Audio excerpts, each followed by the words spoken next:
Good morning and welcome to the Shell Scotford manufacturing complex near Edmonton, Alberta. I'm Michael Crothers, the President and Country Chair of Shell Canada. I'm joined by Premier Jason Kenney and by my colleague Mark Pattenden, who is the VP Manufacturing for Canada and also the GM of this site.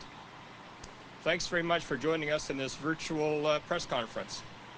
I'd like to first start by acknowledging that we're here on Treaty 6 territory, home of the First Nations, Métis and Inuit peoples, and all others that call this land their home. I'm delighted that Premier Kenney has joined us here today as we share an important achievement for Shell, our province, our country, in our journey to provide much-needed energy with a lower environmental footprint. The Quest carbon capture and sequestration facility has officially and safely stored 5 million tons of CO2. And it has done so ahead of schedule in less than 5 years since its startup. Congratulations to Mark Pattenden and the Scotford team here at Scotford. All of Shell Canada is incredibly proud of this achievement. 5 million tons of CO2 is equivalent to about 1.25 million vehicle emissions. It's a huge amount of CO2 that's been captured here. And Quest has achieved this at a lower cost than expected. If Quest was to be built again, it could be built and operated at 30 to 35% less cost, thanks to the improvements made by the Shell Scotford team. Quest was designed to capture about 1/3 of the CO2 emissions from the Scotford upgrader where we are today. The upgrader turns bitumen into synthetic crude, which in turn is converted into fuels such as diesel and gasoline, and also into feedstocks for our petrochemicals facilities here at site. These are all vital products that Canadians use every day. The CO2 is then injected 2 kilometers deep underground and stored underneath impermeable layers of rock. Thanks to the CCS technology developed here in Alberta and also in Quebec, interestingly, we can significantly reduce carbon emissions from our energy sector. With Quest, we've shown the world that Canadians have the wherewithal, the ingenuity, the technology to lower carbon emissions, and also that CCS technology is viable and it works. Widespread adoption of CCS is one of the key solutions the world needs right now to help solve the climate challenge. And along with making investments in renewable energy and lower carbon products is part of how Shell plans to become a net zero emissions company by 2050. We're grateful for the leadership of our governments, both federal and provincial, in supporting the development of Quest. Quest was made possible in part through funding from both levels of government. And we continue to share knowledge from this facility with many countries to ensure widespread implementation of carbon capture. Shell recently took an investment decision on the Northern Lights CCS project in Norway together with our partners Total and Equinor. Northern Lights has incorporated lessons learned from this site from Quest, thanks to publicly available information on its design and operation on the Government of Alberta website. Along with strong environmental performance, Quest and our Scotford manufacturing complex is committed to providing economic opportunity for Strathcona County, for Alberta, and for Canada. This week, the Scotford team began a major turnaround, a maintenance activity on site that will provide more than 3,800 jobs, most of them local. This is a much-needed shot in the arm for Alberta families in these difficult times. The maintenance will be carried out with extensive controls to protect workers and ensure their care and safety. In COVID times, Shell has had an even greater focus on environmental, social, and economic aspects of all that we do. This includes our sites for the future and how Shell, our industry, and our country can lead the global energy transition that we're now in. Canada, I think, is uniquely positioned to capitalize on the development of lower carbon solutions through our highly experienced energy workforce and our supportive government policies. As I mentioned, Shell has set an ambitious goal to become, by 2050 or sooner, a net zero carbon energy company. and we've set targets linked to executive pay to drive those ambitions. Our Global New Energies business, in which we're investing $1 to $2 billion US in 2020, is part of that transformation. In Canada, we're actively exploring a number of areas in new energies, including biofuels, energy storage, hydrogen, EV charging, and the deployment of digital technology to support our customers. I'm really proud that Shell Canada is at the forefront of continuous innovation, and we believe in a strong future for Alberta based on our natural resources and the incredible people here in Alberta to provide new and cleaner ways to use those resources. Our Scotford site, where we're here today, is synonymous with innovation and entrepreneurship. With its leading technologies, environmental performance, and integrated value chains, connecting the molecules and the electrons, if you will, to add value here in the province. I've seen the evolution of Scotford firsthand through my career. I graduated from U of A in 1984, just as Scotford was beginning its initial startups of the refinery and styrene plant. And since then, it's continued to grow and evolve. We see Scotford as relevant today and into the future as an energy hub for the next generation.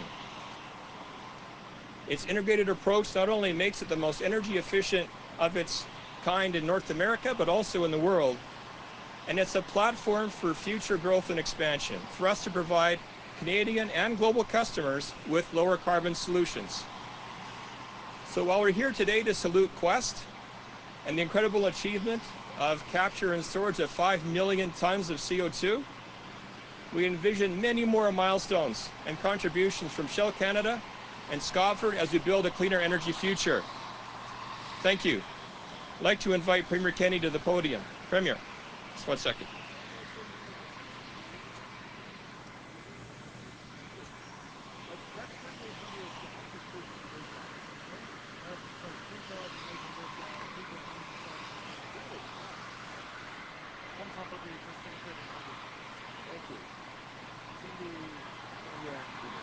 Whoops.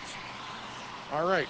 Thank you very much, Michael, and great to be here at Scotford in Fort Saskatchewan to celebrate an important achievement and also the creation of jobs and economic growth here in Alberta.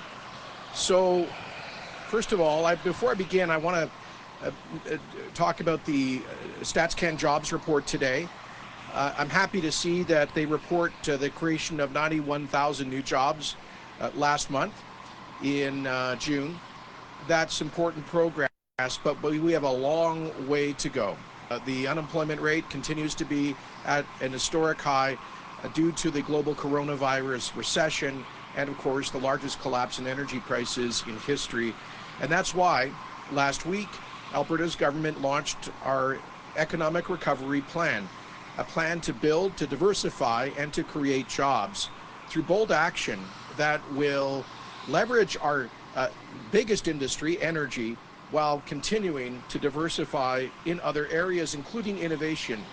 And this project right here, this Quest carbon capture and storage project, is right at the heart of those two initiatives, those that drive to create jobs through a future for our oil and gas sector, while also doing so in a way that promotes innovation and demonstrates our environmental responsibility.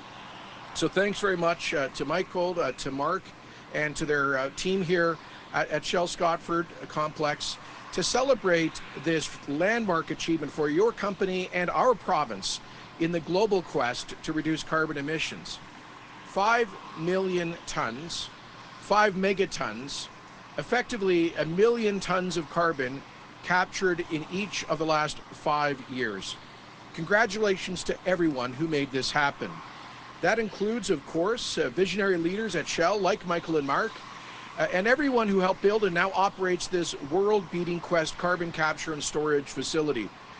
Albertans and Canadians deserve congratulations too. This project was born back in 2009 as part of a pioneering investment in carbon capture and storage, or CCS technology, by Alberta's government under then Premier Stelmach and by the Government of Canada under then Prime Minister Harper. I'm proud to say I was part of the Harper government at the time, and it's an honor as Premier Stelmach's successor to see the environmental policy choices made at that time paying off in such a big way for Alberta and the world today. That payoff is obviously huge in terms of reducing annual emissions from the Scotford refinery and upgrader by 1/3. As Mark said, it's equivalent to taking 1.25 million carbon-emitting vehicles off our roads.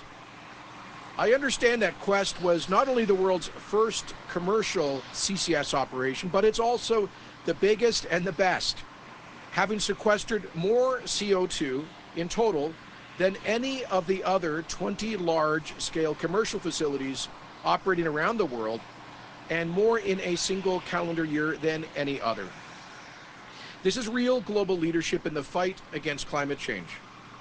Our trailblazing technologies and business models for CCS are being copied around the world. Today, there are 59 CCS facilities in various stages of development worldwide, with a capture capacity of more than 127 million tons a year. And all of that started right here in Alberta.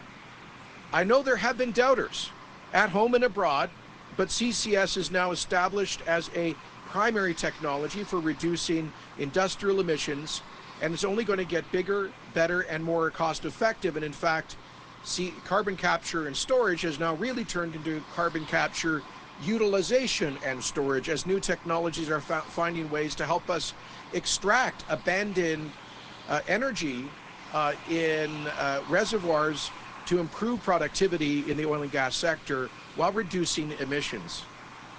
No one should be surprised that this massively important technological advancement was born here in Alberta. Innovation is what we do in Alberta. As Premier Manning once said, Albertans are people who dream of changing the world from their tractor seat. Innovation enabled us to extract hydrocarbons from the sand and muskeg of northern Alberta that holds the world's third largest deposit of oil. Innovation built the world's first synthetic refinery right here at Scotford. And innovation built the world's largest carbon capture project, the 240-kilometer Alberta Carbon Trunk Line that just began gathering, compressing, and storing up to 14.6 megatons of carbon per year for injection and permanent storage in depleted underground oil formations. CCUS is game-changing technology that can be used to reduce emissions produced by a wide range of industrial applications apart from just oil refining. Last November, we announced, for example, funding through Emissions Reduction Alberta as part of our Technology Innovations Emissions Reduction Plan to explore capturing and storing emissions from the Lehigh Cement Edmonton plant. This would be another first for Alberta, the first cement producer in North America to use carbon capture and storage to reduce greenhouse gas emissions. Now, Albertans are not by nature boastful people, but we do have to celebrate and crow just a little bit about achievements like these, because we really don't get the credit that we deserve for all the investment and effort that we put into responsible, sustainable energy and resource development. The fact is this: Alberta's energy is produced under the world's highest environmental, human rights, and labor standards, bar none. Way back in 2007, we became the first place in North America to put a price on carbon for all large emitters across all sectors. This was an incentive for energy producers like Shell to become global leaders in the race to become the most carbon competitive producers on Earth. Alberta's energy companies spent $24.5 billion on environmental protection between 2006 and 2016. That's 42%, get this, 42% of all environmental spending in Canada, more than any other industry, more than any other province. Our oil sands producers reduced carbon emissions per barrel by 30% over the last 2 decades, and the majors are aiming for net zero emissions over the next couple of decades. They are dramatically reducing water consumption and further lowering emissions through the application of technologies like cogeneration. And Alberta's government's continuing to incent more investment and innovations in emissions reduction through our Technology Innovation Emissions Reduction Program. But becoming the energy producer of choice for the world isn't just about reducing carbon emissions. It's also about striving to be better than our competitors across the whole range of metrics, environmental, social, and governance that direct so much of today's investments. And that's something else we've got to crow about. Canada, led by Alberta, ranks first amongst the world's top 10 exporting nations in our combined ESG scores. Top 10 oil exporting nations, I should say, in our ESG scores. That's not too hard, frankly, against competitors like Russia and Saudi Arabia, who not only have abysmal environmental and human rights records, but who manipulate supply to steal market share, as we saw this April. But I believe we're going to stay in the top spot, even among the world's handful of ethical, democratic producing countries, as global investors hear great environmental news like our carbon capture achievements here. And I think our lead on the social metric will only grow as word gets out that more and more First Nations are supporting pipelines and energy projects and partnering in resource development, including through our new Alberta Indigenous Opportunities Corporation. And let me underscore that Indigenous support was validated by the Supreme Court of Canada a week ago when they confirmed that 120 of the 128 interested First Nations support or do not oppose the Trans Mountain Pipeline expansion project. I just want to say, very important, projects like this are a key part of Alberta's recovery plan to build, to diversify, and create jobs. When the global economy comes back from COVID, when demand returns for oil and gas, we are going to see, I believe, something of a supply shortage because of all the upstream exploration that has been canceled. And so we'll see prices go up, and that will be a great opportunity for Alberta, especially as we make progress on pipelines. But there is one critical factor. We've got to bring investment back. And that means we've got to demonstrate our progress on environmental responsibility, which is why investments in projects like this, in CCUS, in the carbon trunk line, in so many other technologies that are coming on board that we will support, that's why they are so important to jobs, the economy, and to the future prosperity of Alberta. And so let me just wrap up by saying that, on Wednesday we saw a fiscal snapshot from the federal government, a $340 billion deficit, pushing the national debt to $1 trillion. In other words, the global pandemic and recession has put this country in a deep fiscal hole. And the only way we will be able to cope with that is to get our economy firing on all cylinders. And we cannot do that unless we get the largest sector of the Canadian economy moving, that's oil and gas. So continued obstruction of pipelines and energy projects is simply not an option for any government that is serious about economic recovery, getting folks back to work, generating tax revenues to pay for public services, and to deal with the fiscal crisis. So, thanks again to Shell and to all of your partners here at Scotford and at the Quest Complex for everything you're doing to make Alberta energy the most competitive on Earth. Together, our voices will tell the world that there is no better place to produce energy than right here in Alberta. Thanks very much.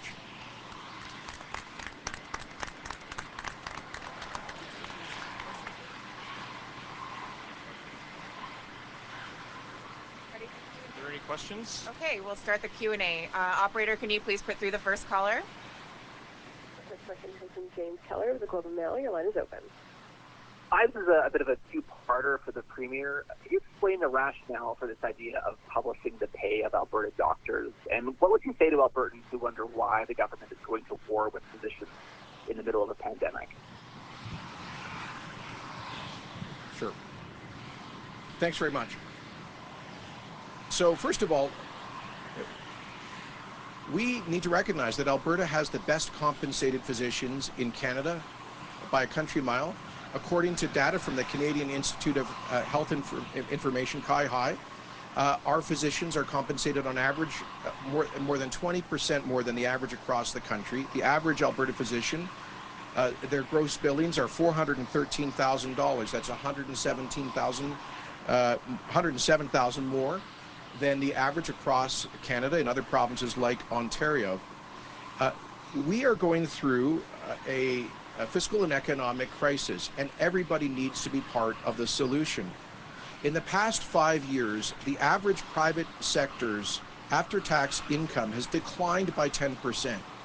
Most people in the government sector have been frozen over the past 5 years, but physicians, who are the best compensated people in the public sector, have seen a 23% increase in their compensation over 4 years, about a 6% annual increase. That simply is not sustainable, as our economy has been dealt the body blow of the coronavirus recession, the biggest collapse in energy prices in history, and all of that on top of 5 years of economic stagnation. And yet during that time, physician compensation, total compensation in Alberta went from $4.2 billion to $5.2 billion. We've been simply trying to work with the Medical Association to negotiate an agreement where there would not be further increases that are simply unaffordable. And let me say, Alberta also has the highest per capita number of physicians in Canada.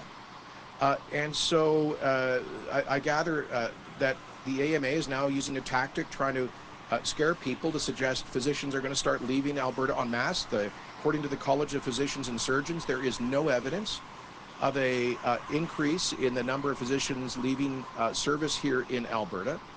And I really have to ask, why would a physician choose to leave Alberta to go to a province where they would be paid substantially less, where they would pay substantially higher income taxes, and in the case of BC and Ontario, would also encounter a higher cost of living? So we support, obviously, our physicians are a critical part of our healthcare system. We think they should be compensated not just fairly, but generously. But there are limits, and those limits are more clear now than they have ever been. Our economy today is at least 10% smaller than it was 3 months ago. Back in 2014, we had a $365 billion Alberta economy. We now have about a $300 billion Alberta economy. Our revenues have collapsed in the last 4 months. Alberta is looking at a provincial deficit this year of at least $20 billion. And so it is, we're asking physicians to join everyone else in facing the economic and fiscal reality that we're living through together. And that's one of the reasons why we are now considering greater measures for transparency. In many provinces, physician compensation is subject to sunshine lists that allow for that transparency, just as it is for other high-paid people in the public sector. So I can't understand why there would be a double standard for the most highly paid people in the public sector. So I'm always in favor of transparency, and that's one transparency measure that we think is worth considering. Operator, can you please put through the next caller? And by the way, my apologies to Shell. We're going to get some off-topic questions, but that goes with the territory here. Yeah, actually, my question is on topic. For one, just one thing. First of all, before I ask the question, just to clarify a point, Premier, you were saying that Quest had sequestered 5 megatons in each year the last 5 years. That'd be 25 megatons. I believe it's 5 megatons over the 5 years, I believe. just to correct that, if I'm wrong, let me know. But my question is that the Quest project went ahead because, as you mentioned, the CELMAC government put a lot of money in. It was like $900 million into the Quest project, both federally and provincially. Very expensive to do these projects. But you're saying if CCS is part of the economic recovery plan, do you plan on subsidizing any new CCS project in the future? Well, we did announce in November, Graham, through Emissions Reduction Alberta and the Technology Innovations and Reduction Program, that we are supporting work at the Lehigh Cement Factory in Edmonton for a CCS pilot project. And we are considering a number of other possibilities through the TIER program. We've been explicit about that. I remember in the last election, you were skeptical or critical of that platform commitment. And I understand why, Graham. I'll confess, I was a skeptic about CCS a decade ago because of the costs. It was unproven technology, but that's always the case in breakthroughs through innovation. And you have to make, I think, take calculated risks to advance innovation. You can't do it in everywhere with unlimited amounts of money, but Alberta put a wager on the future of CCS technology, and I believe the progress here has validated that. And I would also say that we have seen the cost efficiency of CCS projects the costs come down significantly and the efficiency go up. So CCS is becoming an increasingly, I think, attractive path to achieve significant emissions reductions. If we didn't start with this project a decade ago, we never would have made some of that progress. And more progress will continue to be made. As I pointed out, there are CCUS projects happening all across the world. Much of that technology was first adopted here in Alberta. So we're open. I don't have an inventory today of additional projects that we'll support. We're open to some possibilities. A number of submissions are being made, including by Shell, and we'll look at those as part of our broader technology innovation and emissions reduction program. And I don't know if the guys from Shell would like to comment on the quantum or the technology. Yeah, just confirm that it's 5 million tons in total that's been sequestered since Quest began operation 5 years ago. And point out that it's done so with only 1% downtime, so it shows how capable our engineers have been in developing the technology and how excellent our operations folks and maintenance teams have been able to keep it running. Next question. Operator, can you please put through the next caller? The next question comes from Shannon Scott at CBC. Your line is open. Hi, Mr. Premier. I would like to go back to the job numbers for a second, please. I'm wondering what your government is doing to try to help get more women back into the workforce. Today's numbers showed that nearly 1 in 7 are still getting less than half of the paid work that they were pre-pandemic. I know that you've made a lot of announcements about creating jobs, but they're typically male-dominated industries. How are we going to try to get the province's women back to work? Well, by getting the whole economy back to work. There's not two separate gender-based economies. There's the entire economy. Many of the women who have been made unemployed during the coronavirus recession were typically working in the service and hospitality sector, for example, the tourism sector that had been hit especially hard. And the fact that Alberta reopened that sector more quickly and broadly than most places around Canada has been helpful, but obviously far too many women and Albertans generally are unemployed. And that's why last week we launched our economic recovery plan, a plan to build, to diversify, and to grow our economy, to get out of this deep recession. I will say, obviously, a key factor here is childcare, which is why we have provided some significant financial support to childcare operators to try to get them back up and running, working closely with them on how they can do so safely within the public health guidelines. And it's also why we are determined to see the schools reopen, the K-12 education system get back in operation come this September. because many women being primary childcare, primarily responsible for childcare, were taken out of the workforce with this closure of the schools. And so I think it's going to be critical to help unemployed Alberta women to see that the schools are operating again. Minister of Education Adriana LaGrange will be making an announcement about further measures being taken to ensure the schools will start up in September. But I would come back to the larger point, which is we've got to get the whole economy moving again. And that's why our province has stepped up with the largest, the biggest economic recovery plan of any province in Canada. The reality is that I'm also concerned about the folks who have been facing unemployment or underemployment for as much as 5 years. Before the coronavirus recession, we had seen a real crisis for unemployment amongst younger men in particular, where I think the labor force participation rate amongst 18 to 25-year-old men had fallen from 78% to something like 59%, which was catastrophic, and many of those folks being out of work on and off for 5 years. So there are different groups within our population that have been more affected than others. Bottom line is we've got to get the economy growing for everyone. Operator, can you please put through the next caller? The next question comes from Emma Graney And of Globe and Mail. Your line is open. Sorry, go ahead, Emma.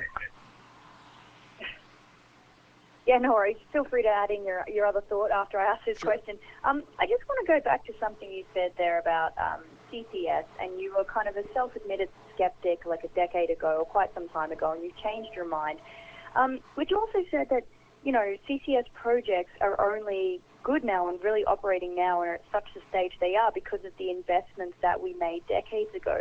So I'm curious as to why there doesn't seem to be any appetite to extend that logic through to making investments in, say, renewables or larger investments in tech industries or larger investments in artificial intelligence, which also have been shown to potentially create more jobs and potentially have some more economic growth for Alberta. Sure. I just wanted to add, in response to the other question, I forget who posed the question, I think from CBC, was about, there was a statement that many of the job creation projects I've talked about are from industries typically dominated by men. I just want to say this, we're also trying to change that. We are supporting Building Women's Futures, a great organization to encourage women going into the industrial trades, for example. And our whole Skills for Jobs agenda is partly an effort to encourage young people, both young women and men, to go into the great, good-paying jobs and careers in the trades, like the 3,800 people who will be working on the turnaround here at Scotford this summer. On your question, Emma, I would say this, that Alberta has made enormous investments to support things like, for example, artificial intelligence. Through our university system, we are continuing to do so through our innovation sector strategy.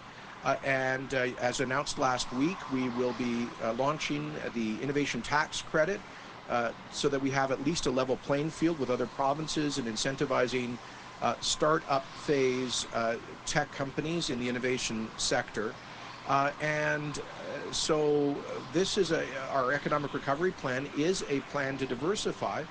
I will say that one thing that's unique about the government support for carbon capture and storage technology is that it had a dedicated source of revenue, namely the levy on major industrial CO2 emitters, which is now the tier levy.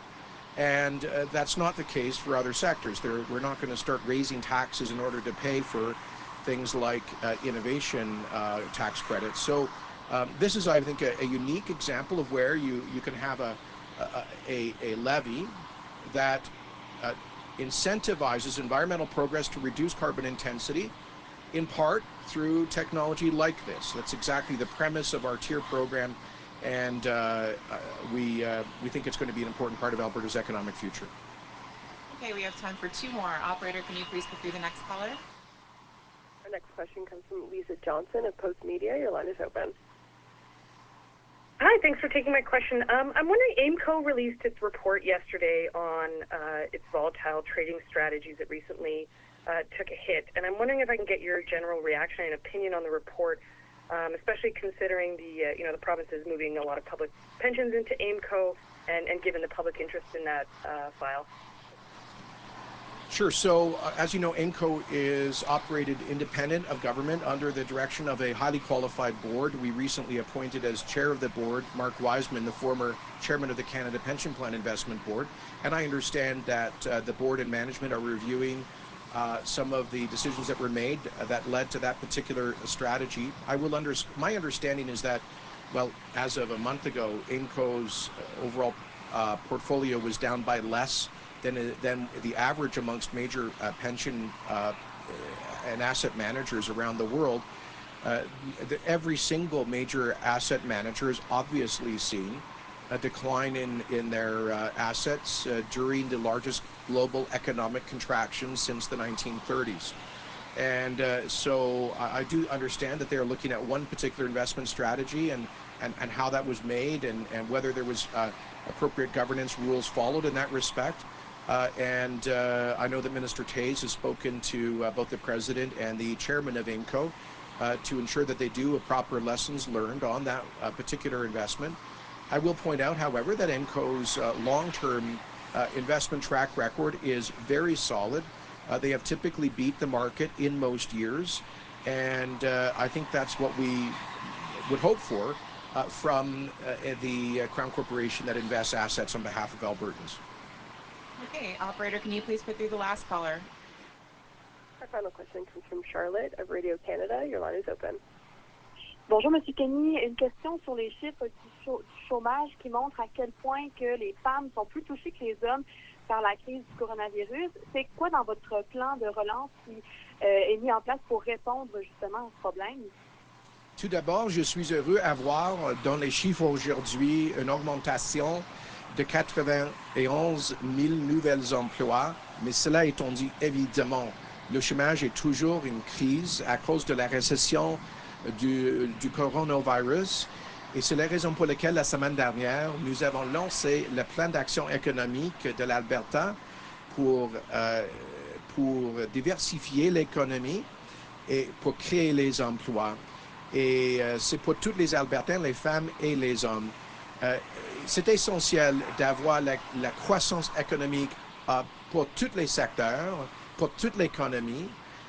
On ne peut pas mettre l'accent exclusivement sur certains secteurs, sur certaines Albertaines ou Albertains.